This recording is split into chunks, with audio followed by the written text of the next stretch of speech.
Attendees are in listen-only mode.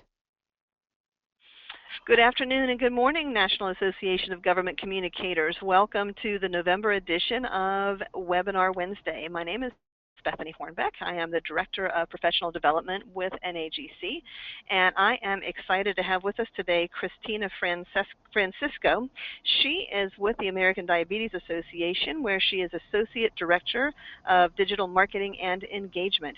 And this is an opportunity for us to kickstart a discussion at NAGC about how we can better gauge the success of our communications and come up with some hard number style measurement for the efforts that we put in endeavor and the monies that our organizations are investing.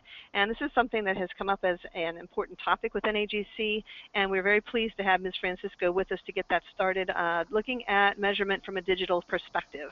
We're going to hear from her in just a couple of minutes, but first I want to make a couple of brief announcements. In December, on the 16th, again at 1 p.m. ET, we're going to turn our attention to media and government. We're going to have a panel discussion of folks that have gone from the media environment into the government environment, so they can give us their perspective on how their viewpoint changed when they made that move. And we will be opening registration for that webinar here toward the end of next week. Also, don't forget, Blue Pencil and Gold Screen Award Competition call for entries is open, and we are also looking for judges. We are always in need of judges, and you folks are the best go-to for that. It takes a few hours of your time, but it's really valuable and beneficial. I have judged the last 2 years and really enjoyed not only the opportunity to get a perspective on other folks' materials and get some ideas, but also to kind of look at my own materials from a judge's perspective, and I think it's really valuable. So please contact the committee for that, and the registration for judging, for the entries, and also for our free webinar on December 2nd on how to win a Blue Pencil and Gold Screen Award on December 2nd. All three of those are open. Finally, if you know a great speaker, please send along your recommendations for the 2016 Communications School. We are still looking for especially keynote speakers. So if you know someone out there who has a great story to tell, unique perspective, if you've read a book that has been really impactful to your work, or you've been to another conference where you've heard a fantastic speaker, we would like to know about it. We also invite you to submit for speakers. If you would like to do a keynote or a breakout session, it's really our NAGC members that we feel are experts in this field, and we open that up to you. And finally, I just want to say quickly, thank you all so much for your survey responses. They have been very helpful. Please keep them coming. We're putting together our spring lineup here right now. We'll be announcing that sometime in the month of December, and we're taking your thoughts into consideration for that, and as well as for the Communications School, and then of course into the summer and fall of next year as well. So thanks so much. Please keep responding and giving us your feedback so we can better arrange these for your needs. I think that's all I have for now. One other thing, as a reminder to you, that we have a questions box in the bottom right corner of your screen. Ms. Francisco is going to go through her presentation. She will pause for questions a couple times during the presentation, and then we'll have a Q&A session, of course, at the end. So let us know what you'd like to know more about, and we will present those to her at the proper time. I think that's all I have for now. So, Ms. Francisco, would you like to go ahead and get started? Welcome to NAGC. Thank you so much for taking the time to talk with us today. And we're anxious to hear your viewpoint on measuring the ROI of government communications. Great, thank you so much. So my name is Christina Francisco, and I'll be going through how to target ROI in a qualitative field. And just to start, from the beginning, I have more of a technical background. I actually started as an engineer for AT&T and then moved to DC to work more so in communications and work in public service in general. And one thing I noticed amongst my colleagues within the communications field is that they were such strong communicators and so great at telling a story, but sometimes struggled with how to incorporate data and numbers into their work and how to really incorporate those pieces that could create more credibility to their story. And they were also missing out on the creative opportunities within using data and research within their communications. So today I'd like to go through some quick opportunities and free resources to really incorporate those components into your communications and just add in that extra element of data and research, and it really provides like a great sense of credibility into what your story is telling. So to start, and the piece that I'm most well versed in is digital statistics. Currently at the American Diabetes Association, I work primarily within our digital strategy component, so email marketing, social media, web analytics, and all of the measurable ROI components within that. Email marketing. So to start, I wanted to start with a real-life example of a communications piece that we had put together and wanted to really measure how effective it was. So currently here at the American Diabetes Association, we have about 5 e-newsletters. And one of the demographics we felt we weren't really supporting and providing the right resources to was our Spanish constituents. So where do you start? The first piece is looking at our big pool of subscription of how many folks that are within our actual sphere of signups within our email components. From there, I just took a segment of folks who had requested information in Spanish and created that starter subscription base. We took that base number, that base subscription base number, and used it to decide, okay, how much do we want this to grow during the year? Maybe it's 25%, maybe it's 50%. And then from our first couple issues, what can we test to see what would be the best strategy to increase the growth, and then also provide the right content within the e-news system. So maybe for our English-speaking folks, recipes are the most engaging. Maybe for our shopping newsletter, it's putting up cookbooks, but then also maybe some medical books that are easier to read and easier to digest for maybe smaller physician groups.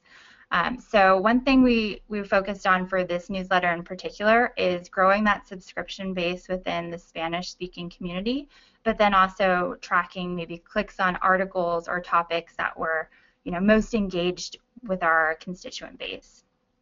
And just finally, with these numbers, you can push other initiatives such as ad sales or sponsorship or just monetizing any sort of your outreach.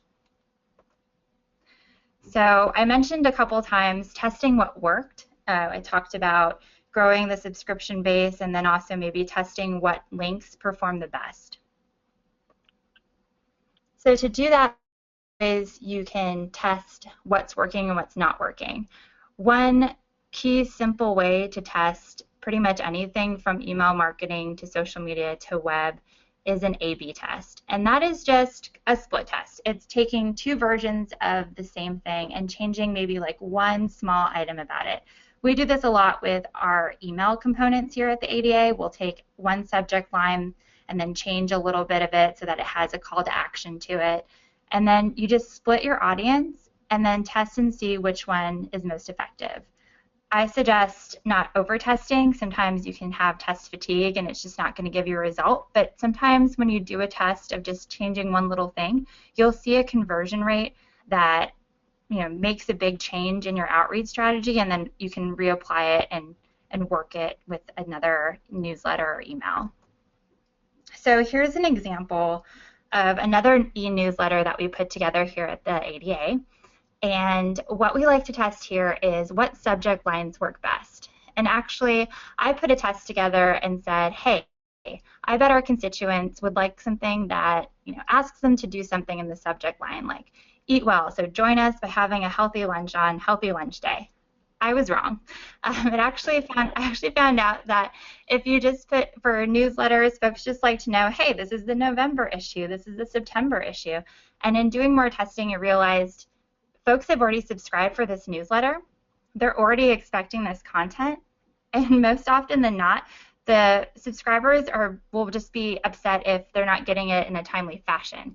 So the timing of delivery was actually the more important factor in the success of the newsletter, and not so much a call to action in the subject line. So putting together these best practices and testing items and finding what works best allows you to take numbers and ROI of success within your email marketing and then apply it to your creative, so changing subject lines and writing different articles, and using both the data component and the communications writing component to create success. That's my favorite test. They're the simplest. But if you feel like you want to roll up your sleeves and be more advanced, you can also do multivariate testing. And multivariate testing becomes quite confusing. It's an element popularity contest of sorts. So I have a picture for this because it's important to have a visual component, but just for the basics, you want to identify a few different pieces and a few different factors, and then create different variations of those sections or factors. And then create a pattern as to which you want those elements to work in different ways, and then see, okay, which one works best in converting your constituents, whether it be driving them to sign up for something, or forcing constituents to go to a certain page, or making the help page more accessible and more easy to find. Testing different factors and how they work together can help you do that. So I found this is my favorite image I found of multivariate testing. So you take your pool of people, the little men and women at the top, and you take maybe 2 different web pages, and wherever you place those pieces of information on your web page, and then test how many times people click on the place that you actually wanted them to click. So in this picture, they want these folks to click on the sign-up form. And you can see in version B, by putting it in smack dab in the middle, they had less signups. And then on version B, there was 75 signups by putting it at the bottom. Again, this is just an example photo, but by moving and rearranging where content body was in the navigation bar and the sign-up form, it helps more folks be driven to version B by where it was. And we do this a lot here at the American Diabetes Association, deciding where we're putting our content to create the best experience for our constituents. A lot of times you're a big organization that has a lot of information that's competing for people's attention, and placement can really help drive the user experience and making folks feel like when they go to your site they're getting what they want out of it. So I like to do both. I usually start with a little bit of an A/B test, maybe an emotive picture or a different subject line. And then once I've got a good foundation of best practices, I try to mix them up a little bit, like this multivariate element picture, and just find out what works best, not only for the user experience of the constituent, but also putting the right information for my organization out there. Okay, so that was a lot about testing. Email marketing, digital outreach metrics. The best place and best source for just some basic reports on your email marketing is usually just from whatever system you're using. Any large mass email marketing system, from Emma to Convio to any in-house system, will have out-of-the-box reports. So if you feel like you'd like to do some tests or run just some simple numbers on your email marketing, you can either go straight to the source if you have access to the system, or reach out to the individual who is the manager of your email marketing system and just request these metrics. So I just put a quick list of the 4 top common numbers I like to measure, and I'll pass these out. I'll put them into a document for the post-webinar email, but just say that you have them. Click-through rates, open rates, forwarded, number of times the message was forwarded, and the number of times individuals have clicked on links should be something that's straight out of the box from whatever email marketing system you use. And here's just a quick snapshot of what that would look like. So here at the American Diabetes Association, we use Convio, and this is just a straight snapshot from the system. It's easy to understand, just a block number and what it is, average open rate. Okay, so during the A/B testing, we had talked about seeing how many times certain individuals have clicked on a URL or a link within your email marketing. So there's actually a free resource via Google that will allow you to build traceable links. So you can type in your own maybe website or link to an article, and then it'll guide you through the process of putting in a little code in there that you can then run reports on and see how many times people were driven to either the website or a social media piece based off of that link that you created. It's a quick and easy way to track all the different links within your email marketing, as well as links maybe in social media.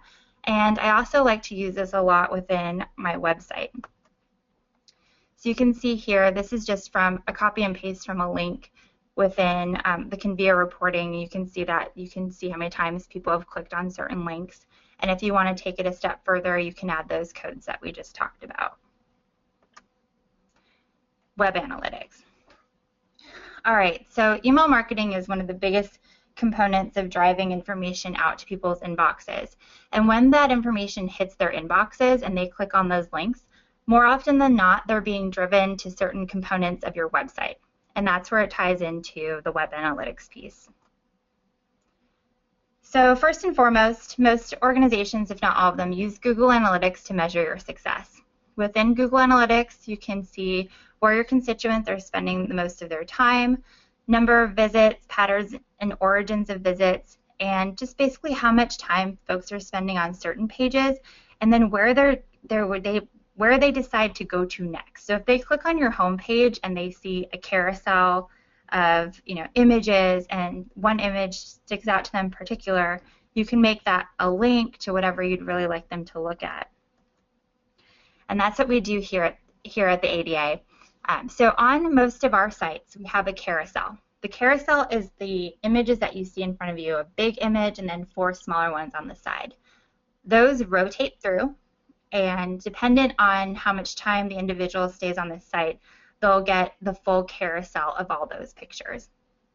All those pictures have a link to a different piece within our website or a different piece of something we're promoting. So one item we are working, one partner we have right now is Fitbit. We're doing the Get Fit for a Good Cause challenge.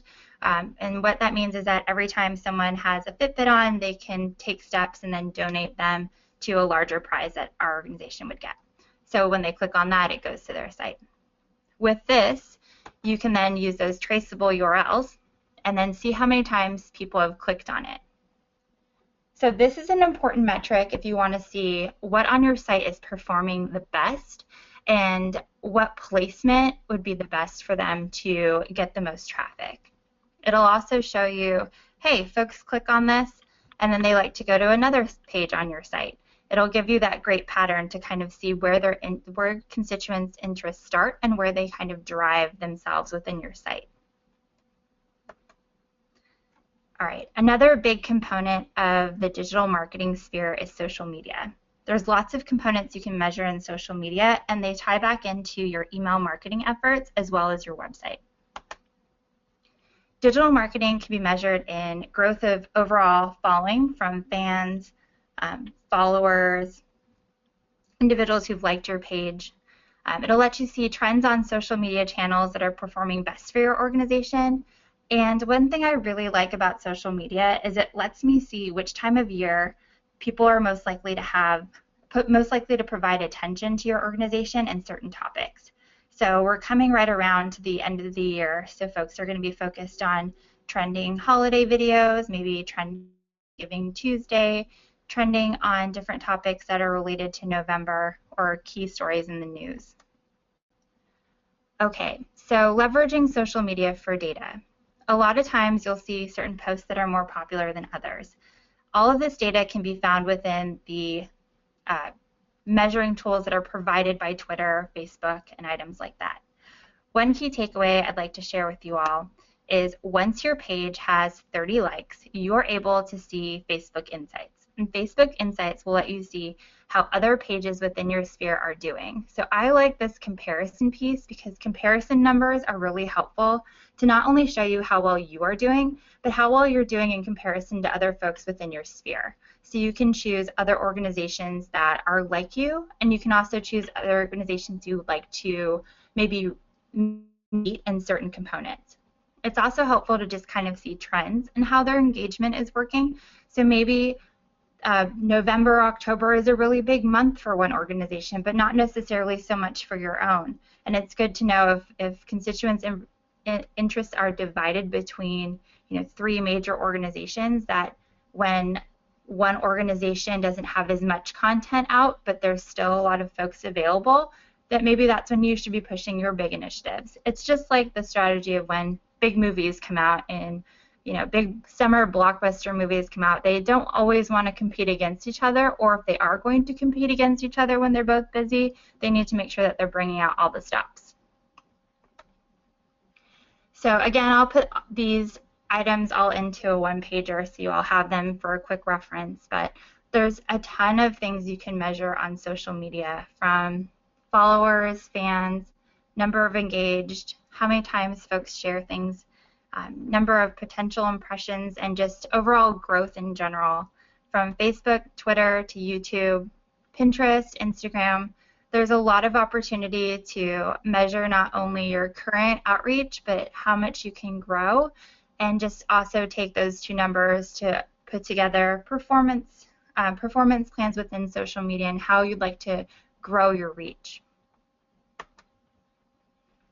Okay, so that was a lot about digital marketing, from email marketing to social media to web analytics.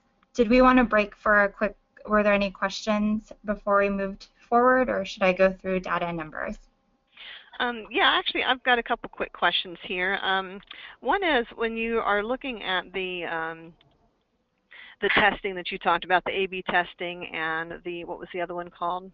Multivariate testing? Right, yeah. So when you're talking about A/B testing, you're talking about small changes at a time.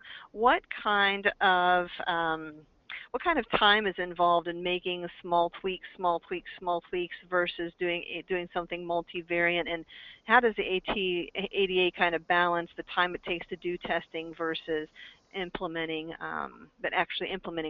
changes in their communications?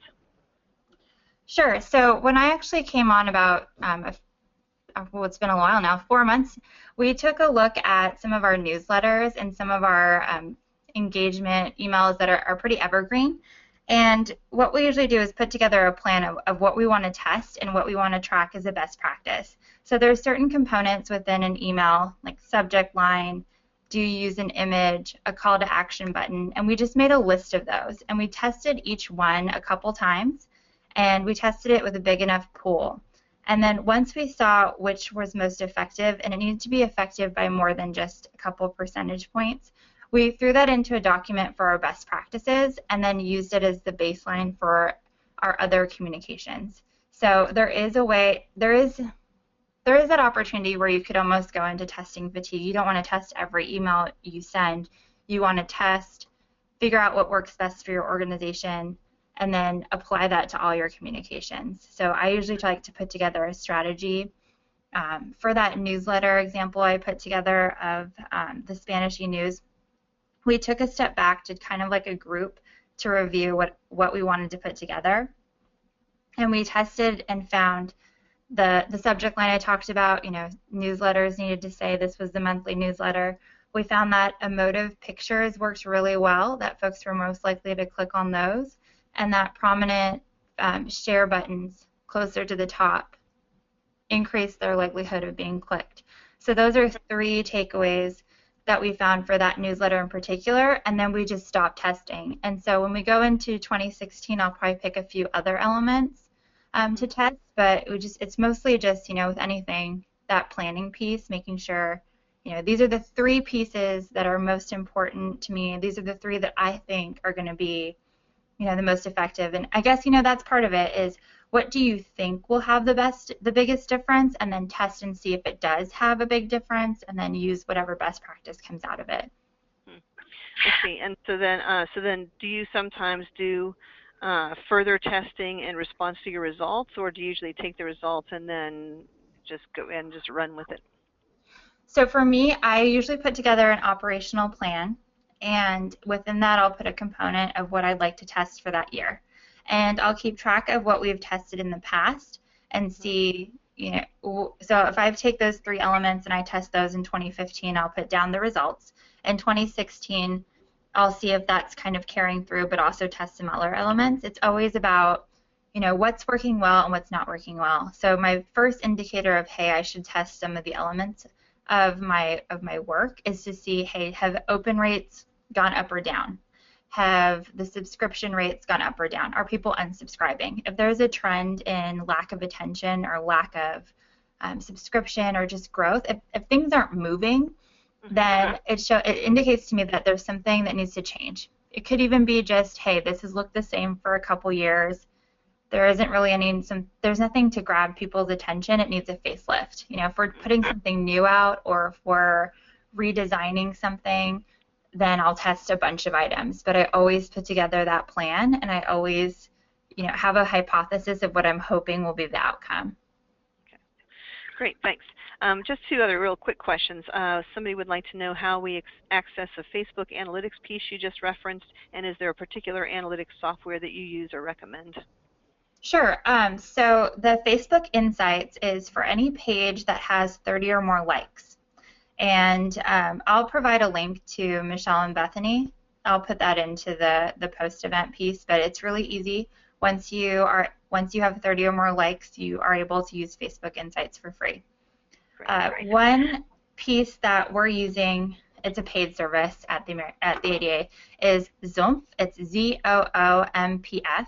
And that gives you, so I talked a lot about just, hey, this is one way you can measure Twitter. This is one way you can measure Facebook.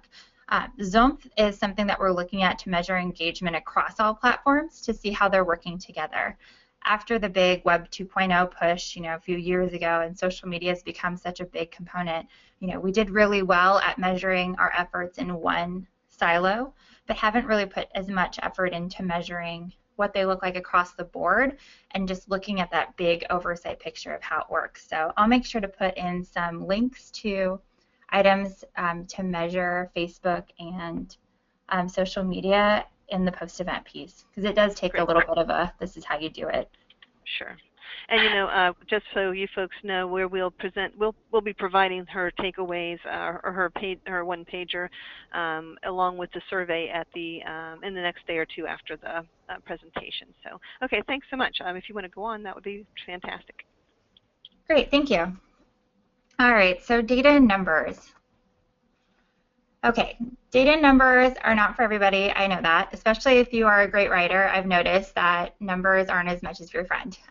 So I've tried to boil it down into basically a three-step process to really work with numbers and data and make them your friend.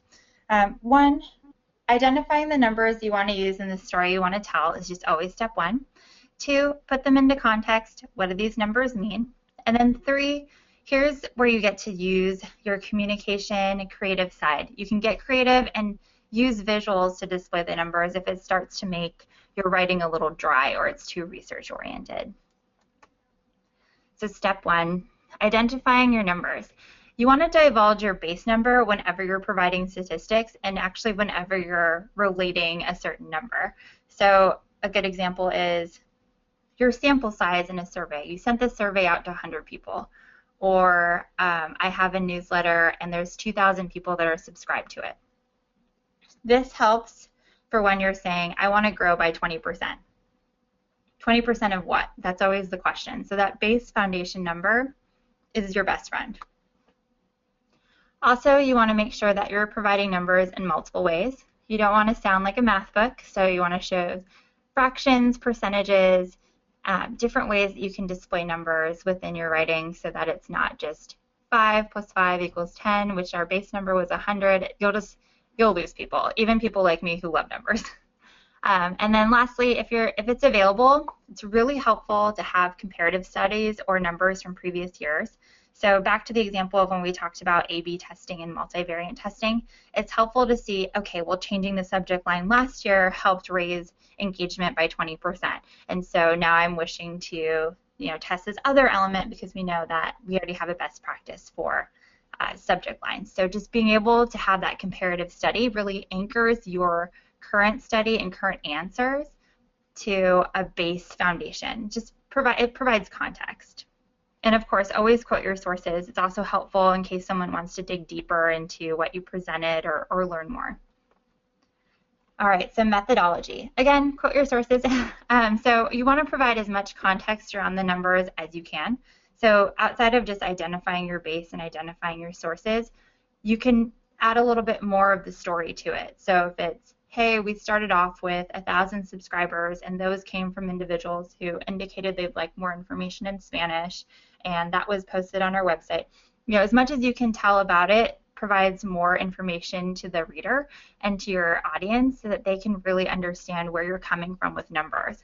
So unlike words, like numbers just, they mean a lot of things to a lot of different people. So if you say 5, is that could be a lot to someone or a little to someone, depending on what it's compared to situationally. And then as much information you can provide on how you got to certain numbers and certain ways of methodology is really helpful for people understanding what you're presenting. Okay, so once you've thrown out a bunch of numbers at folks, sometimes that still just won't get the picture across, literally.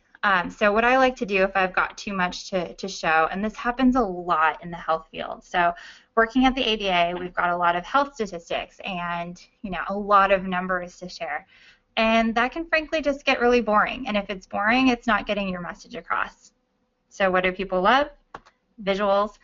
So one thing that's on our website right now is a Create Your Plate, which is a way to show you how many vegetables you should have on your plate versus carbs versus protein components. And so this is a creative way to show a fraction, basically. We've got a circle, and we've got half should be vegetables and a quarter should be protein. And it helps kind of make it more interactive and show people what you're saying, besides just showing them, a number, showing them a half. And my favorite go-to way to show a lot of numbers and to get away with not having to write too much is to create an infographic. Now, I'm pretty well versed in Adobe, and I can almost make this now. Oh, my design team made this, but infographics are a great way to show impact. The bottom image with the money flowing out of the country, that's a pretty powerful image. Being able to show the number of people that have been diagnosed with diabetes, and it really lets you use your color palette for your agency or organization and just show numbers and visuals in a creative way. And people will spend more time on these. From looking at how long people have stayed on a web page that has more visuals on it compared to a lot of words has shown me that visual representation of not only storylines and numbers are just more likely to resonate with your constituents. And so I know not everyone might not have like a huge design team or access to a design team when you're putting something like this together. So I put together a little cheat sheet. There's a few online groups or online softwares that are basically plug and play. You can take a template, take what they already have on there, and just throw your numbers in there. Here's an example from PictoCharts, just one of the ones that are out there, and they'll give you templates that'll let you, just change out the words they have on here, add in graphs yourself. So if you're putting something together just really quickly at work and you want to have something visual and you're tired of clip art and you're tired of drawing something on Word and then just not feeling like you're getting what you want, you can use these free resources to make some basic infographic charts. And I found them to be really helpful in a pinch. Another great resource, so say you have, this is what I've used this for. So word clouds are also one of my favorite pieces. I usually like to make a word cloud and throw it into an infographic.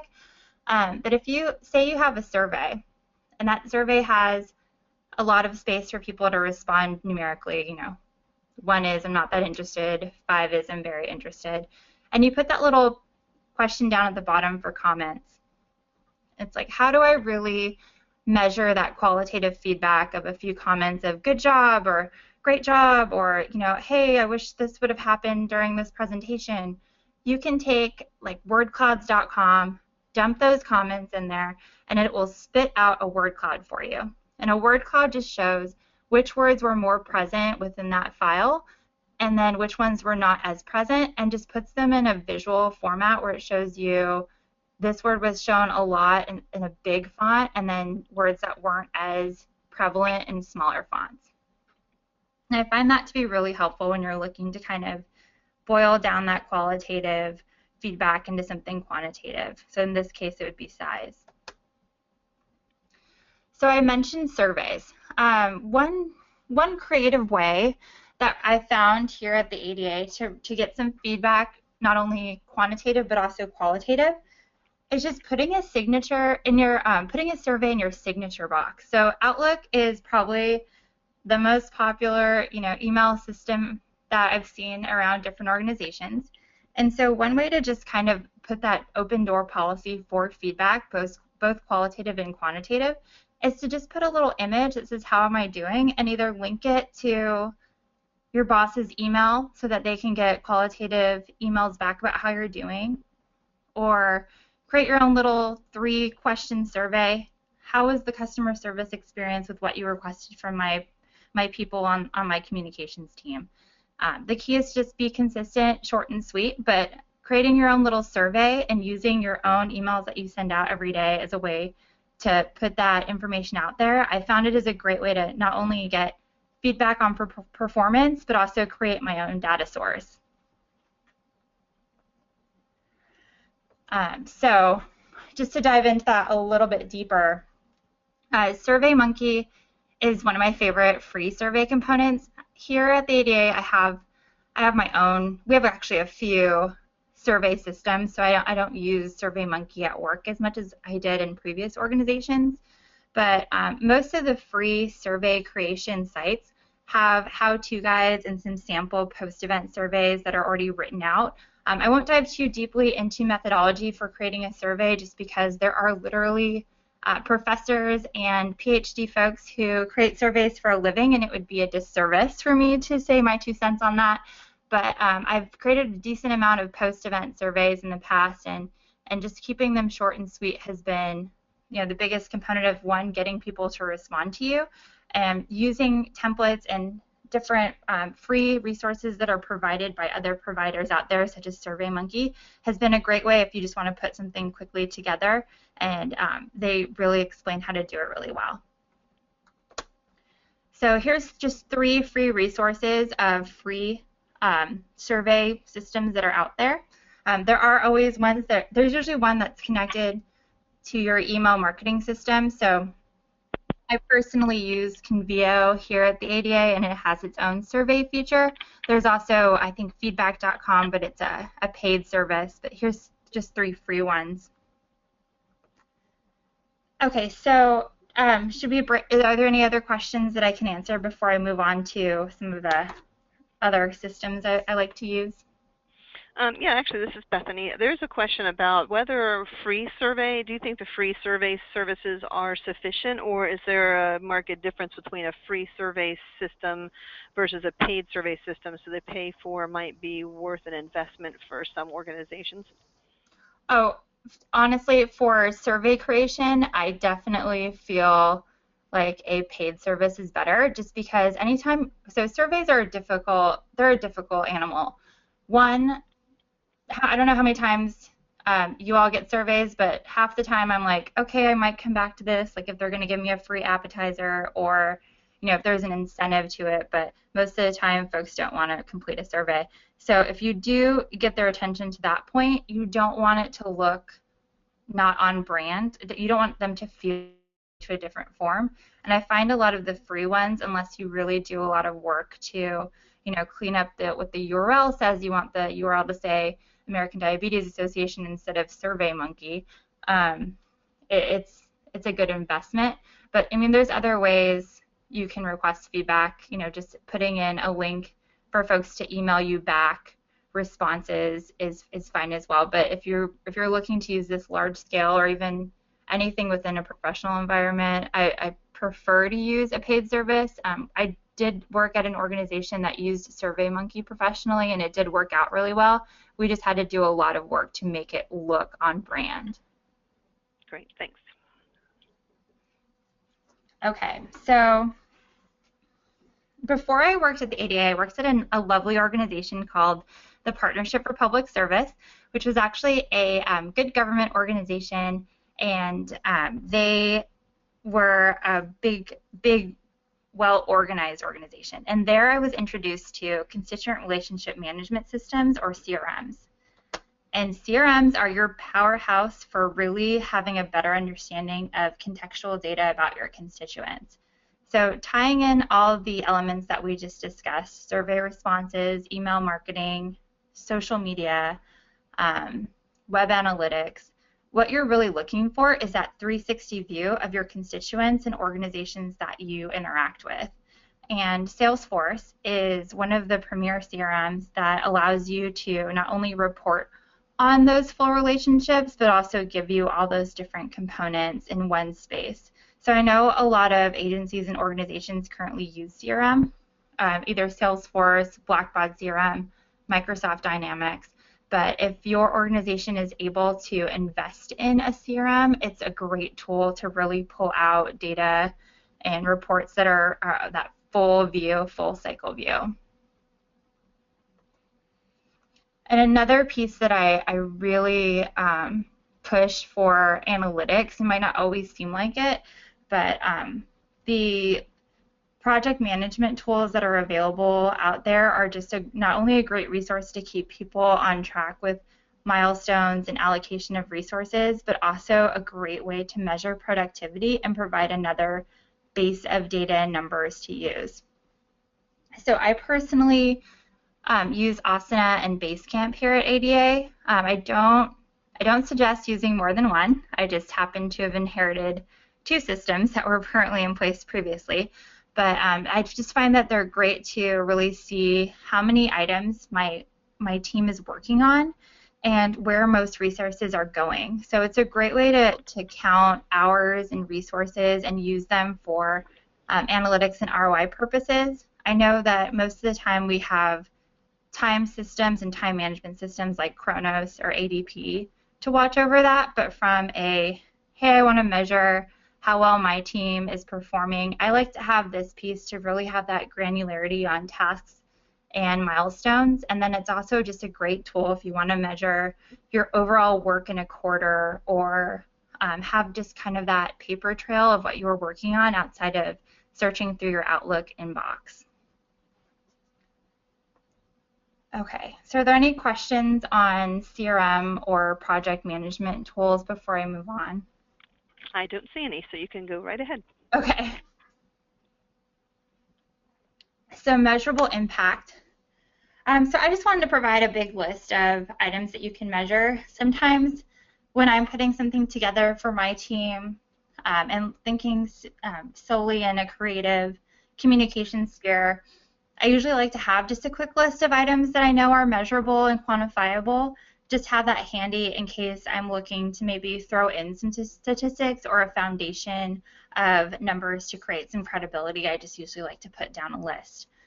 So my number one go-to is always comparative studies. If I can look at the numbers I had maybe from 2015 or 2014, they just really help me understand the base of what I'm looking to measure going forward in maybe 2016. Another piece I like to look at is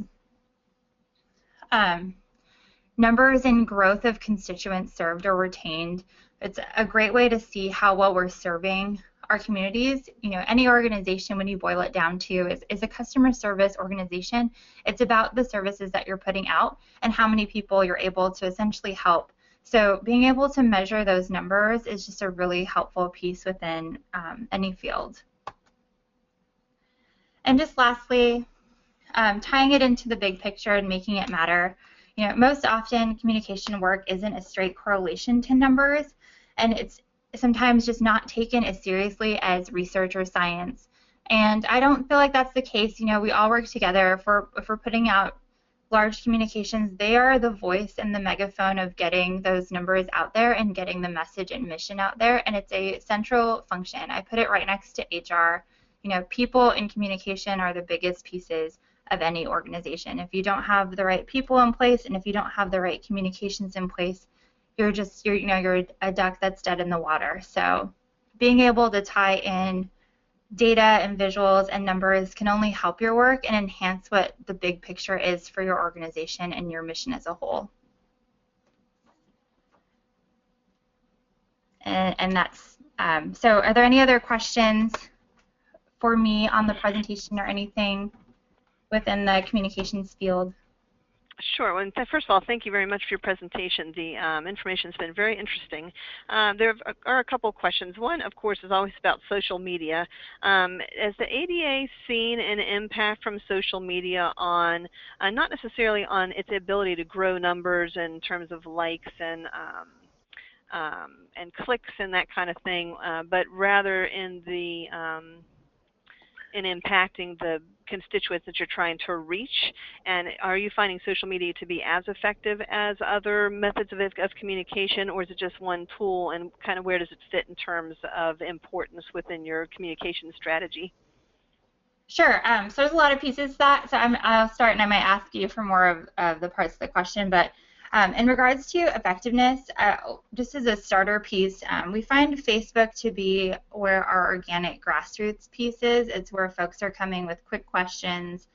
Maybe they're newly diagnosed and they're looking for a quick answer, a sense of community. Twitter is more so where we're able to reach our professionals.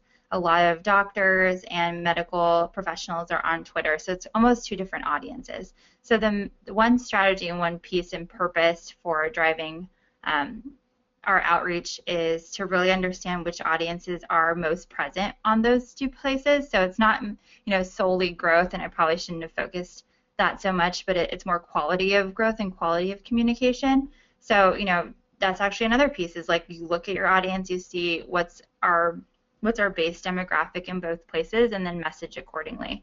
We find it to be a great way to reach maybe newer audiences. So maybe you're searching through social media on a topic, and then you'll land on the page, and that's their introduction to our organization.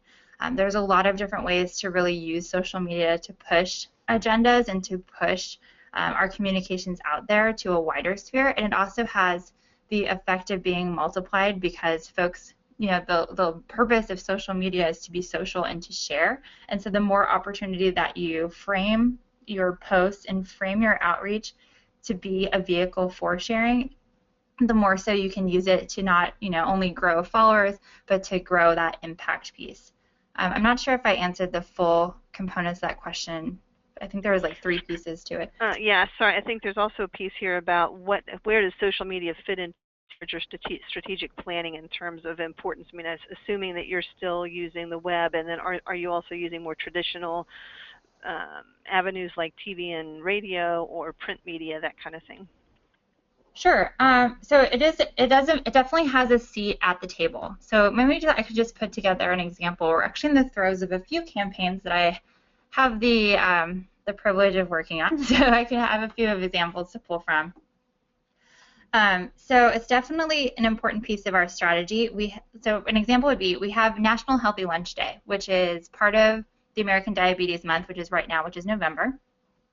And National Healthy Lunch Day was yesterday. So for the strategy of reaching out to all of our groups, first and foremost, we'll send out like a large email blast. And then that large email blast will usually be followed, or there will be a post beforehand on our social media channels. So it's just another way to kind of leverage what we're getting out. So one strategy is we'll put a link to what that message looked like in social media. Social media is also helpful strategy-wise for timeliness, because you can post at a specific time, seen throughout the day, and it'll have a timestamp to it. Email sometimes gets buried in those pieces, and so it doesn't always have that same timely effect. Another strategy component of utilizing social media is to drive bodies and views towards your website. So if you post at a certain time, you can say, hey, you can drive traffic to your site. And then another social media strategy component that I didn't touch on in this presentation, but I do like to use personally, well, not personally for myself, but personally at our organization, is Thunderclap. So you can put together a whole social media strategy around getting your followers to rally around one topic or purpose. So if you're using that for National Healthy Lunch Day, which was yesterday, you could say get 500 people to sign up for National Healthy Lunch Day on Thunderclap, and then on November 17th, if you reach your goal of 500 supporters, they'll all post the same message. Thunderclap will actually post on behalf of the 500 folks who gave permission, but it'll post it right at the same time. So those are just about 3 or so examples of utilizing social media within the strategy for outreach. I definitely see it not being something that goes away. I definitely see it as a staple piece of strategy. One item I've seen is kind of like the new turn, or the new, I guess is the best way to say it, is a big component on video and listicles. So a video that's short and sweet, and just kind of grabs your attention seems to be, where things are going in part of like the media rise. And then listicles. So if you've seen BuzzFeed and articles like that that just give you a top 3 or a top 10 for media impressions and media outreach, I've definitely seen listicles be picked up a lot more than the typical old school articles. So those kind of components, I don't know how well, you all are probably better at media relations than I am, but like in mat releases or items that you send out to communities, I've definitely found list articles to be more popular. Oh, great, thanks. So I've got a couple of other questions here. Do you do journey mapping of your websites, and if so, what's the time investment? So I wasn't a part. Okay, so rewinding, we just redesigned our diabetes.org site, and I do work in strategy, but I was not the website development side. I do imagine that they did map it out in a wireframe, but I wasn't a part of the strategy piece. Okay. I've got another question here. That person says, I may have missed this, but do you prepare any sort of projections about potential hits, views, etc., prior to launching web pages or social media activities? We definitely do. So looking at, again, back to looking at past performance, I like to keep an archive of kind of what is our general total impressions average, and then also keep those numbers on certain topics and areas. So for us at the ADA, recipes are always our go-to. If I post a recipe in something, it's going to get the most clicks. So positioning that around certain things is always helpful. So understanding those base numbers is a big piece, but I also use those to do those projections piece. And sometimes, quite frankly, I'll put out a goal and just see if we can reach it. So if it's typically something in the carousel gets 2,000 hits during the day, and I'm going to put something in about a recipe, and that's usually more popular, I might say, okay, then I expect that one to get 2,500 hits during the day. And it's perfectly fine to put a little bit of a reach number and then see how close you can hit it. But projections are always based off of how we've seen things go in the past, with just a little pinch of, okay, I think this will do pretty well, so I'm going to go plus or minus a little bit. But that's a good question. It's a difficult piece to go because you don't want to, overpromise. It's underpromise, overdeliver, right? Excellent. That was a really good answer. We've got one person who is struggling to find a word cloud generator that allows for short phrases or something more than one word. Do you know anything out there that would do that? So I don't think there is one, but here's a cheat.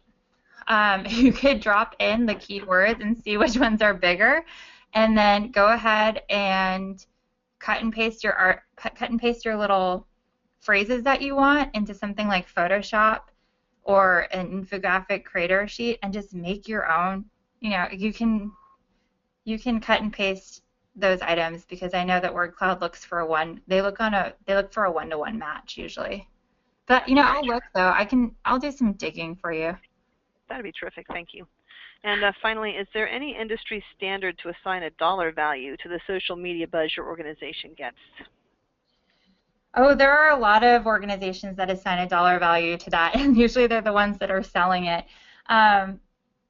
It depends on kind of what your product is as well, because if you are a high-end, so my sister works in fashion, so I actually have a lot of insight into more of this product piece, and this goes into product management. But if your site and your product has a higher value, then anyone who comes up with a mock-up of each follower equals X amount is going to give you a higher denomination. I will say, so from like the Chronicles of Philanthropy, it said that for every 5 good email addresses you have, that's worth $1. And so every time you're sending something out, you should get about like $1 donation return or something like that. I mean, they do have dollar and denomination amounts set, but it's usually in relation to whatever industry you're in and whatever product you have. So don't quote me on the 5 emails to $1. I'd have to look again. I don't think that's right. But there are different there are different denominations assigned with the number of your impressions or outreach, but it's usually dependent also on what industry and what product you have. Terrific. That's great. And actually, I had a question real quickly before we wrap up. When you've got this information that you gather, and then you have your team that's actually producing your content, how do you transmit this information? Do you transmit it to them the same as you do to your executives, or do they have direct access to these dashboards and things that you showed? And do you expect these results to drive change in their processes or their approaches?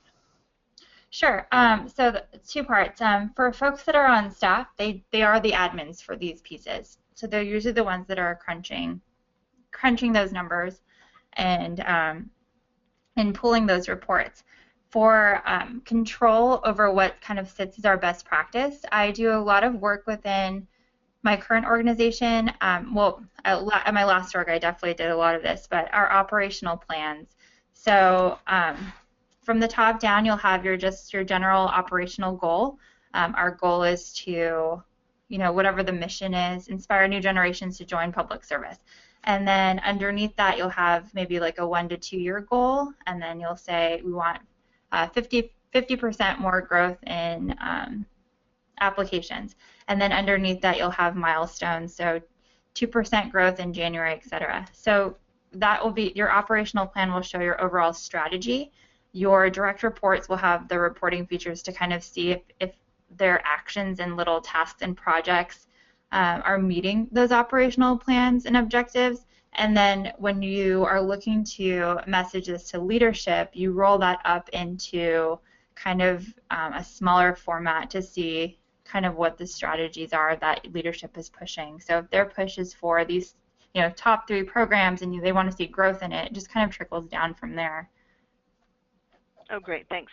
And actually, we have one more question from the audience. If you had to choose one, in all caps, practice to put into place from today's webinar, which one would you recommend? Oh, that's tough. Let's see. Oh, that is a tough question. So this is a hard question for someone who loves data and numbers, whoever asked that.